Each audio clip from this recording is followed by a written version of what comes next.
Buenas noches. ¿Cómo va? Gracias por volver. Estuviste la semana del viernes. Hubiera querido no volver.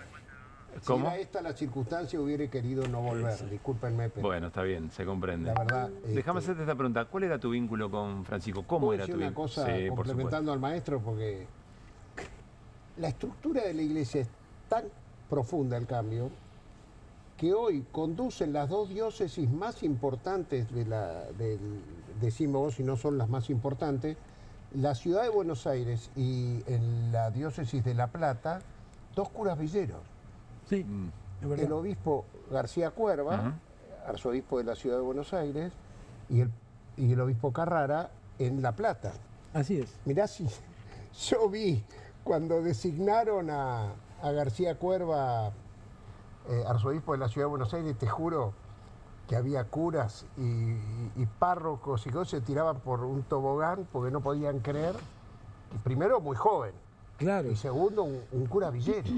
Era todo esta diócesis, que era la diócesis de la prosapia. Bueno, pero además, agrego a eso... Aramburu estuvo acá. Agrego a eso, Eduardo, que Marcelo Colombo, hoy arzobispo de Mendoza, fue vicario general de Novak, uno de los obispos que encaró la lucha por la defensa de los derechos humanos junto a De Nevares, Esaine, en tiempo de la dictadura. Sí, sí. Y quizás Monseñor Angeleri, que él es el promotor de la canonización de Monseñor Angeleri, el obispo Colombo, es la síntesis también de mucho de Francisco, ¿no? Un oído en el pueblo y otro en el Evangelio, decía Angeleri.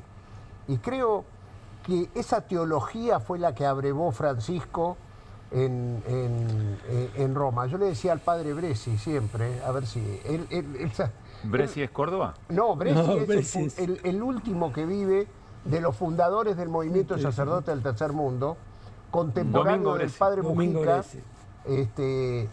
Y yo le digo siempre a Bresci, no te lo pierdas, sería lindo que lo invites un día, ¿no? Sí. Y le digo, al final vamos a reconocer que Bergoglio, que el Papa Francisco, llevó adelante en Roma la teología del pueblo, que es una creación de los curas argentinos, una creación post-Medellín de teólogos argentinos que influyeron específicamente en Bergoglio. Bueno, Bergoglio, en su autobiografía, reconoce a Juan Carlos Escanone, Sí, claro. teólogo, como su formador. Es de imaginar que, porque la transformación que ustedes mencionan es quizás acá en la Argentina, es de imaginar, uno lo digo desde el desconocimiento absoluto, que los cardenales, por ejemplo, que nombró Bergoglio y demás, siguen esta línea. Difícil, esa es una respuesta, yo no tengo esa respuesta.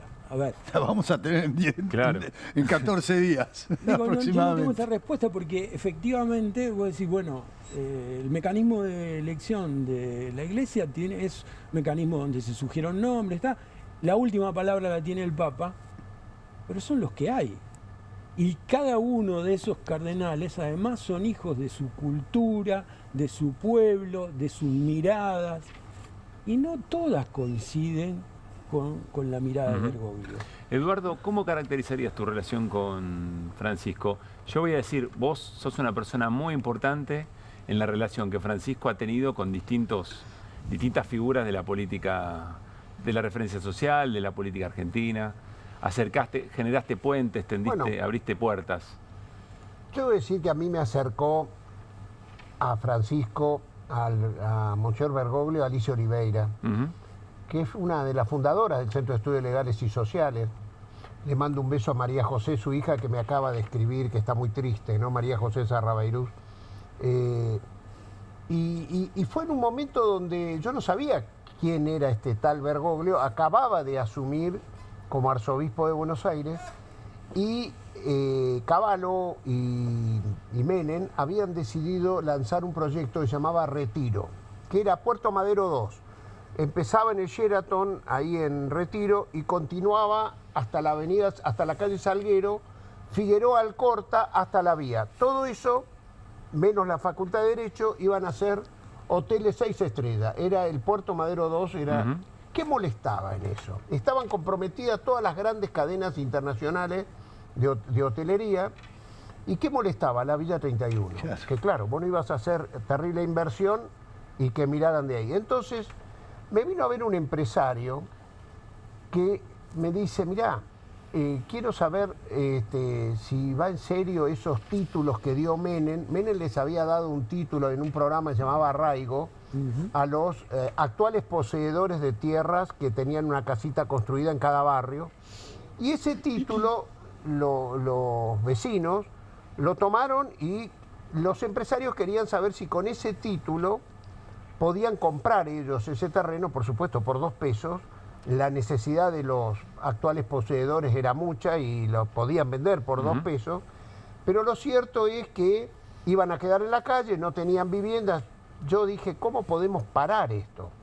Y la verdad que me era muy difícil encontrar la legislación. Yo creo que era diputado de la ciudad. Y la voy a ver a Alicia, que era defensora del pueblo, y le cuento el tema. ¿Qué podemos hacer? Ella era defensora del pueblo de la ciudad de Buenos Aires. Y Alicia me dice, lo único que podemos hacer es venir, te voy a presentar, vamos a ver a Bergoglio, que es el nuevo arzobispo de Buenos Aires, y le vamos a preguntar, yo tengo una idea, pero quiero ver si me cierra con él. Entonces, Alicia lleva la idea de transformar eso en jurisdicción eclesiástica, que era trasladando los restos del padre Mujica que estaban en la Recoleta, ¿no?, al barrio, y que eso se decidiera que era jurisdicción eclesiástica, por lo tanto no podían construir nada arriba. Lo blindó. Una idea brillante de esas que tenía Alicia, y lo fuimos a ver a Bergoglio. Yo llevaba poca expectativa porque no lo conocía, ¿no? Y la verdad es que mientras Alicia le iba explicando, él iba discando un teléfono, él no tenía celular ni nada, y él tenía un teléfono ahí, siempre discaba él las llamadas telefónicas, nunca por vía de un secretario. Él iba discando un teléfono que no nos dijo a quién era, y empieza este diálogo. Hola, Marta. Sí, habla el padre Jorge. Ah, ¿cómo le va?, le decía a ella. Dice, mire, yo quería ver si usted podía hablar con sus hermanos para ver si podemos trasladar los restos del padre Jorge de la Recoleta al barrio, porque está pasando esto, puede pasar esto, y yo con esto lo declararía jurisdicción eclesiástica. A los 15 minutos llamó Marta Mujica, era la hermana del padre Carlos, y aceptó eso, y se hizo una gran procesión que la presidió él, Sí. que se trasladó el cuerpo del padre Mujica desde la Recoleta hasta el barrio. Y yo frente a eso, ¿qué querés que te diga? Me rendí. Yo me di cuenta, está mal que era de los nuestros, dije yo. No voy a decir de qué, pero era de los nuestros. Y a partir de ahí construí una relación con él. Y yo me lo encontré, vos sabés, 15 días antes que él se vaya a Roma, al cónclave. Me lo encontré, yo venía cruzando hacia el subte en Catedral, y él venía del subte hacia la Catedral, ¿no? Y nos abrazamos. Yo me acuerdo, venía con un gran amigo mío, el oso Charlie, y le digo, se va. Y yo le hago con la cara como diciendo, y puede ser. Y él me dice, no, Eduardo, no va a ser. Porque yo tengo 78 años. Dios ha querido, y Benedicto también, que yo pudiera llegar a este cónclave con posibilidad de voz y voto. Porque Menos él 80. sabe que trabajaron mucho para que le aceptaran la renuncia apostólica a los 75 años. Había un nuncio, acá no sé si lo puedo nombrar, Bernardini, Sí, claro. que se dedicó a que en Roma el secretario de Estado le aceptara la renuncia apostólica a Jorge Bergoglio a los 75. Y Benedicto se la rechazó. Esto es una cosa importante a tener en cuenta. Benedicto fue el que dijo, no corresponde que yo le acepte, y él continúa hasta los 78 años. Entonces él me dijo, eso sí, Dios ha querido que yo esté en ese cónclave con voz y voto. Yo te aseguro que sí voy a hablar y voy a decir todas las transformaciones que yo siento que la Iglesia debe hacer, porque él valoró mucho la abdicación de Benedicto. Y me dijo, la Iglesia, los años que Juan Pablo II estuvo mal de salud, también se burocratizó mucho. Entonces él creía mucho en los Juan con tierra, en los obispos con territorio, en los cardenales que tuvieran diócesis y no en la burocracia vaticana. Y ahí está, habló primero en el precónclave y picó en punta. Esa fue la verdad. Ahora seguimos charlando con Eduardo Valdés en el modo que él conoce al Papa Francisco. Hay un pensamiento muy amalgamado de Francisco respecto a la economía. Quiero preguntarles, Eduardo y Washington, ¿qué impacto tiene? ¿Cuánto importa que el Papa piense esto en términos económicos a la hegemonía mundial, si ustedes quieren? Washington, mirá cómo te...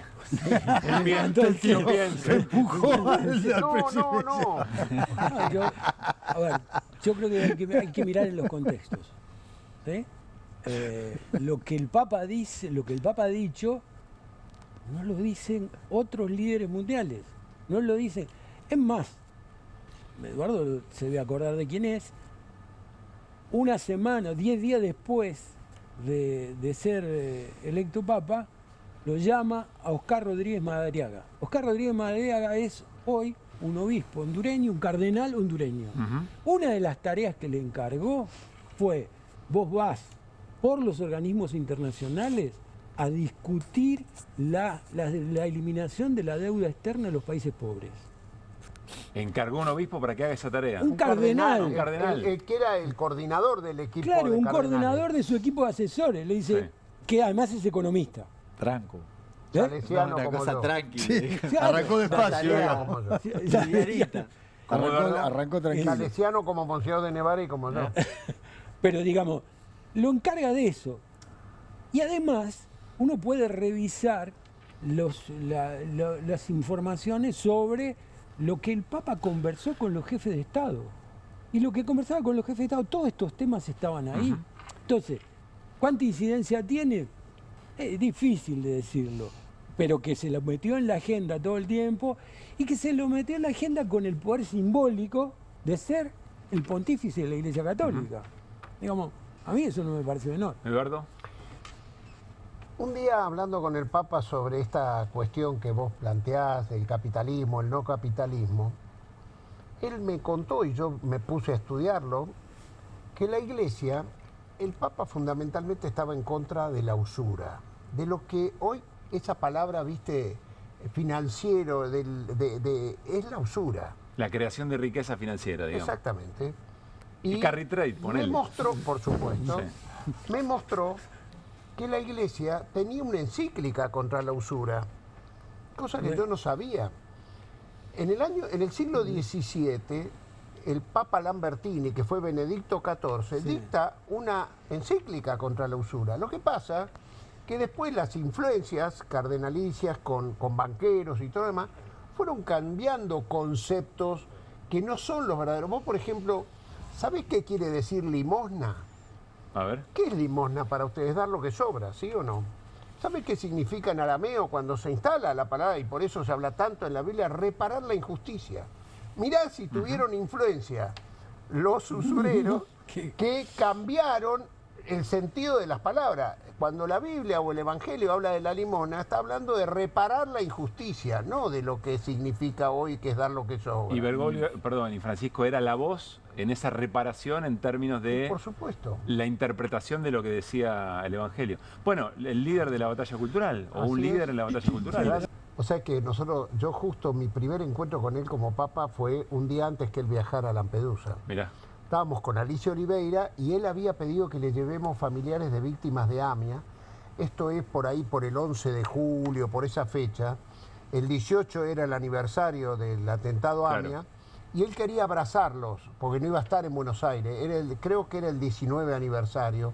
Y Daniel Komarowski y Sergio Burstein nos acompañaron con Alicia Oliveira. Y él nos contó que al día siguiente viajaba. Era su primer salida de Roma. Dicen que los papas marcan su pontificado en su primer salida de Roma dentro de Italia y su primer viaje al exterior fuera de Italia. Y él decidió, nunca nadie había... Él podía haber ido a Asís, que se había tomado el nombre de San Francisco o de Francisco. Él podía haber ido a Milán, que está el manto sagrado de Cristo.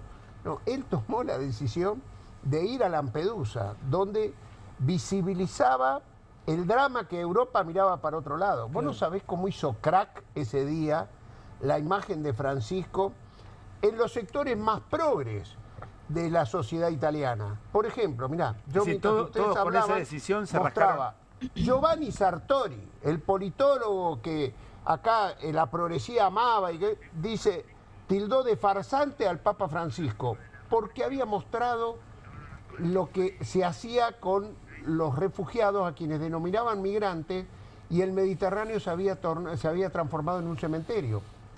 Y él lo acusa de que eso pasa porque él no permite el control de la natalidad. Lo acusa Giovanni Sartori. O sea, la progresía italiana hizo crack porque no querían ver esos colores de piel que aparecían detrás de los rostros que sobrevivían en el Vaticano. Fue un hecho muy importante en el pontificado de Francisco Lampedusa. Marcó a los líderes europeos. A ver, en este repaso de momentos de Francisco, el primero, nos dicen Washington y Eduardo, la decisión que significa el primer destino por fuera de Roma. ¿Por qué no vino a la Argentina? ¿Qué fundamentó esa decisión? Ahora te voy a tirar el centro. Ahora te ponga. Yo, parafraseando a mi amigo Rafael Bielsa, quiero decir, soy un perito en derrotas. Realmente, cuando yo fui al Vaticano a presentar cartas credenciales, llevaba una carta de invitación al Papa de Cristina Fernández de Kirchner, porque para que un Papa visite un país necesita una invitación del jefe de Estado o la jefa de Estado de ese país. Y siempre soñé en que cómo iba a ser ese encuentro de Francisco con el pueblo argentino. Se garabatearon porque se trabajó en una hipótesis de viaje. Hubo uno que seguramente mucho tuvo que ver Juan Grabois, que de paso le mando un abrazo fuerte, que el Papa entraba por el impenetrable de Chaco y ahí se juntaba con los movimientos sociales. Era después de que habían hecho Santa Cruz de la Sierra. Después el Papa iba a Santiago del Estero al tema de Mamantula, ¿no? Claro. Y después había una hipótesis de ir hacia el sur, a la Patagonia, a San Julián. Las periferias, ¿no? Siempre las periferias. Sí. Bueno, es que él practicó, si vos analizás todos los viajes, fíjate qué pocas capitales viajó el Papa. Bueno, Siempre lo iba que por las comentaba periferias. antes. Sí. Por ejemplo, nunca fue a París y fue a Estrasburgo, a la reunión del Parlamento Europeo. Estuvo y no iba, él lo practicaba eso. Y después pasaba por Neuquén. Juan en ese momento vivía en Junín de los Andes, por ahí, y se iba a hacer un encuentro con los mapuches. Y después terminaba así en una misa en Luján, multitudinaria. Ese es un dibujo que yo vi de una hipótesis de viaje del Papa Francisco. ¿Por qué no vino? Bueno, habrá muchas circunstancias. Yo creo que él estaba para venir ahora. No sé si vos tuviste, Washington, esa información, pero decían que el último viaje que él hizo, que fue a África, ¿no? Sí. Él decía que se iba a probar su cuerpo, cómo resistía, cómo estaba en ese viaje para venir, porque para él iba a ser un esfuerzo muy fuerte venir a la Argentina y a Uruguay, que eran los dos lugares que se planteaba, y el cuerpo le anduvo muy bien en África. Sí. El problema que tuvo es respiratorio posterior, pero le resistió muy bien el cuerpo. O sea que no Sí. sabés, básicamente. No lo sé, pero me hubiera gustado que se sea.